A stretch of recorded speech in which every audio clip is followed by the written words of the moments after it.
was not much of a boxing fan. The Nation of Islam discouraged its members from participating in sport and entertainment. They didn't think it was serious enough. It was seen as distraction. So he didn't recognize Cassius Clay. After a brief chat, Malcolm returned to preparing for his address. But the young fighter had left an impression. Clay had a contagious quality, Malcolm later recalled. He was clean-cut and down to earth.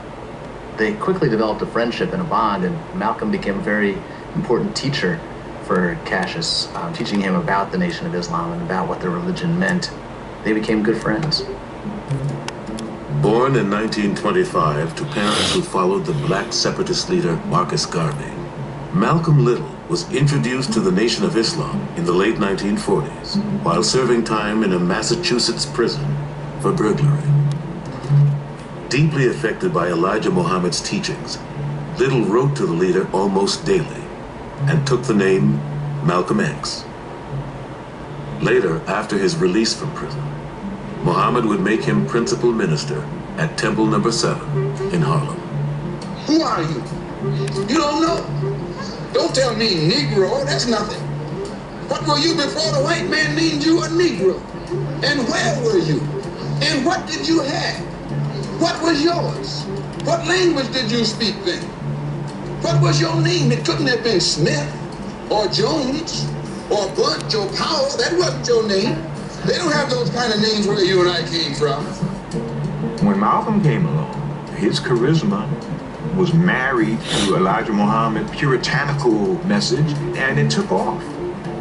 I was mesmerized by the guy. America is still a country whose governmental system is based upon freedom, justice, and equality for white people only.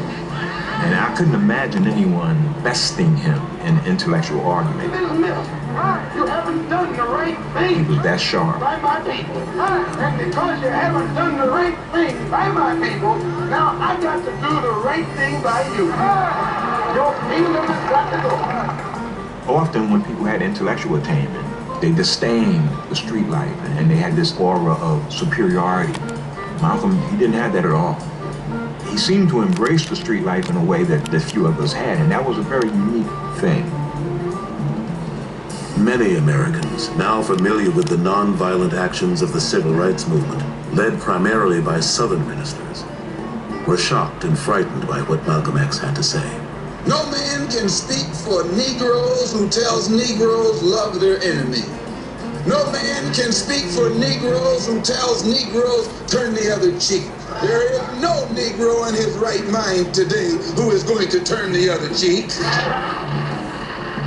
As Malcolm's influence grew, his activities drew increasing interest from the FBI, which began tracking his every move.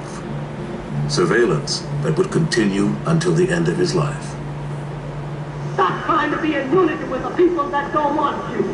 They hate you and call you a D-black, so-and-so and so. Get out of it. At the rally in Detroit that Cassius, Rudy, and Abdul Rahman had driven to, the brothers hung on Elijah Muhammad's every word. Stop making trouble for yourself.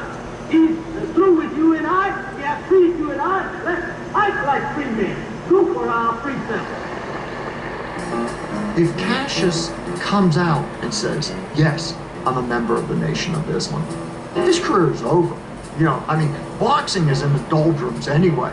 Just what we need now, a top contender affirming his belief in the Nation of Islam. He's not going to attract any big fights. White America's not going to give a heavyweight championship to a black Muslim. Clay had to play it very coy. In July, Cassius Clay predicted he'd knock out an Argentine contender named Alejandro Lavarante in the 5th